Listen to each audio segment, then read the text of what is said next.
मैं हूं अभिषेक बारेट और इस वक्त आप मुझे धमचेक राजस्थान पर देख रहे हैं।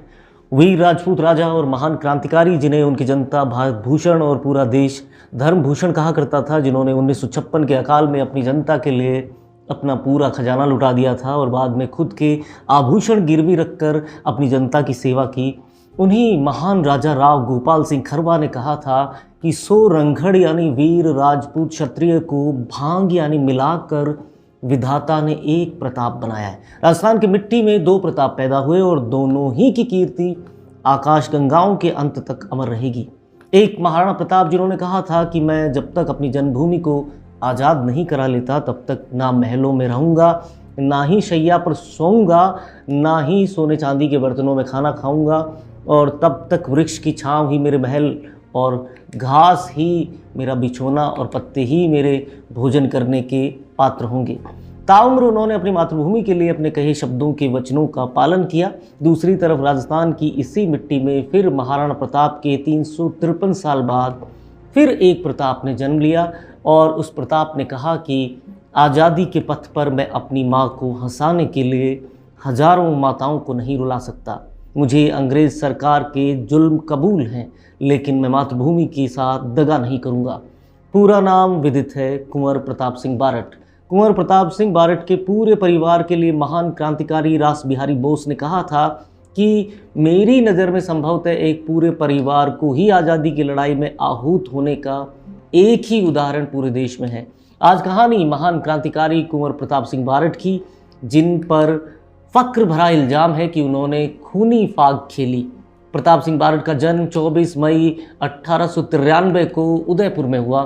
दयानंद स्कूल जैन बोर्डिंग में पढ़ाई के बाद वे प्रसिद्ध देशभक्त वीर अमीर चंद्र के यहाँ रहे। वर्ष 1912 में देश की राजधानी में दिल्ली दरबार की तैयारी हो रही थी।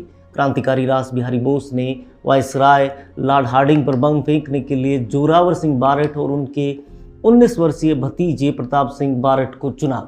23 दिसंबर 1912 को जब ब्रिटिश साम्राज्यवाद की शक्ति का प्रतीक वायसराय लॉर्ड हार्डिंग का भव्य जुलूस दिल्ली के चांदनी चौक पर पहुंचा तो जोरावर सिंह बारट ने उस पर एक के बाद एक कई बम फेंके। प्रताप भी उनके साथ थे। बम धमाकों में वायसराय जो है वो लहूलुहान हो गया। इस क्रांतिकारी कारनामे ने गोरी सरकार को हिला कर रख दिया। अंग्रेजों ने जोरावर और प्रताप सिंह बारट की गिरफ्तारी के लिए शिकंजा कसना शुरू कर दिया। जोरावर तो पकड़ में नहीं आए, मगर प्रताप को धोखे से किसी ने पकड़वा दिया। उन पर बनारस षड्यंत्र केस के अंतर्गत मुकदमा चलाया गया। स्पेशल सेशन जज बनारस ने उन्हें कड़ी कैद की सजा सुनाई। इसके बाद प्रताप को बरेली सेंट्रल जेल भेज दिया गया। क्रांतिकारी इतिहास के बीच बरेली सेंट्रल जेल में लेखक सुधीर विद्यार्थी ने प्रताप सिंह बारट के बारे में विस्तारपूर्ण वर्णन किया है। इस किताब के अनुसार जेल में प्रताप को क्रांति पथ से विचलित करने के लिए सरकार ने अमानवीयता की सारी हदें लांघी, मगर प्रताप अपने लक्ष्य से एक कदम भी पीछे नहीं हटे। उनको तमाम लालच भी दिए गए। वायसराय के खास मंत्री चार्ल्स क्लीवलैंड ने भी उनसे मुलाकात की। कहा, अगर तुमने अपने साथियों और उनकी योजनाओं के बारे में सही जानकारी दी तो तुम्हारे पिता को जेल से बाहर छोड़ दिया जाएगा, तुम्हें भी आज़ाद कर दिया जाएगा, चाचा का वारंट रद्द कर दिया जाएगा और तुम्हारी सारी संपत्ति लौटा दी जाएगी। वैसे भी तुम्हारी माँ तुम्हारी याद में हर वक्त फूट फूट कर रोती रहती है। इस पर प्रताप ने कहा, मैं अपनी एक माता को हंसाने के लिए 33 करोड़ पुत्रों की माताओं को नहीं रुला सकता। प्रताप ना ही टूटे और ना ही झुके। अंग्रेजों ने क्रूरतम तरीके से उन्हें प्रताड़ित करना शुरू कर दिया।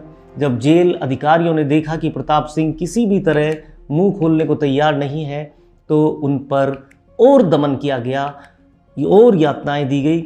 उन्हें बर्फ़ की सिल्लियों पर लिटाया जाता, मिर्चों की धूनी उनके नाक और आँखों में दी जाती, बेहोश होने तक कोड़े मारकर निर्ममता से पीटा जाता।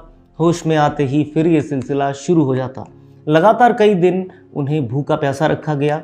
उनकी खाल को जगह जगह से जलाया गया, फिर उसमें नमक भरा गया, पर प्रताप कभी नहीं झुके और ना ही उन्होंने अपनी जुबान खोली। बाकी देशभक्तों के जीवन का समझौता उन्होंने अपने जीवन से नहीं किया। 24 मई 1918 को यातनाएं सहते सहते उन्होंने दम तोड़ दिया। उस वक्त उनकी उम्र केवल 25 वर्ष थी। जेल के किसी कोने में ही उन्हें दफन कर दिया गया। प्रताप सिंह बारट जन्मे भी 24 मई को थे और उन्होंने जीवन को अलविदा भी इसी दिन कहा। प्रताप ने अपने पिता महान क्रांतिकारी केसरी सिंह बारट को अंतिम मुलाकात में देखा तो प्रताप मुस्कुराए थे। तब केसरी सिंह बारट को लगा था कि प्रताप कहीं राष्ट्र से गद्दारी ना कर दें। तब केसरी सिंह बारट ने प्रताप से कहा, अगर राष्ट्र से गद्दारी तुमने की तो मेरी बंदूक की गोली तुम्हारे सीने में अंग्रेजों से पहले लगेगी। प्रताप ने कहा, दाता, मैं तो स्वयं आपकी राह पर खुद को चलता हुआ पाकर मुस्कुरा रहा हूँ। आपकी राह पर चलकर कोई मुल्क से गद्दारी कैसे कर सकता है। प्रताप सिंह के बारे में आर्चिबाल्ड क्लीवलैंड ने, जिसने उन्हें सबसे ज़्यादा यातनाएं दी, उसने भी लिखा, मैंने कुंवर प्रताप जैसा कोई नहीं देखा जो इतनी यातनाएं सहकर भी टूटा नहीं। इतनी यातनाओं के सामने तो पहाड़ भी बिखर जाते हैं। हम हारे, प्रताप जीत गया। केसरी सिंह बारट ने पैदा होते ही अपने बेटे को महान क्रांतिकारी अर्जुन लाल सेठी की गोद में थमाया था, पर उन्हें पता नहीं था कि उनका बेटा उन हाथों की छुअन से मिली ऊर्जा से देश के सबसे बड़े क्रांतिकारियों में अपना नाम दर्ज करेगा।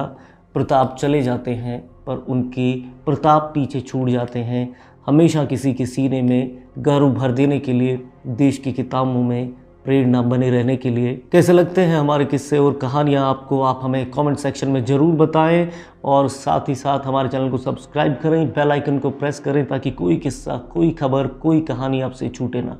शुक्रिया।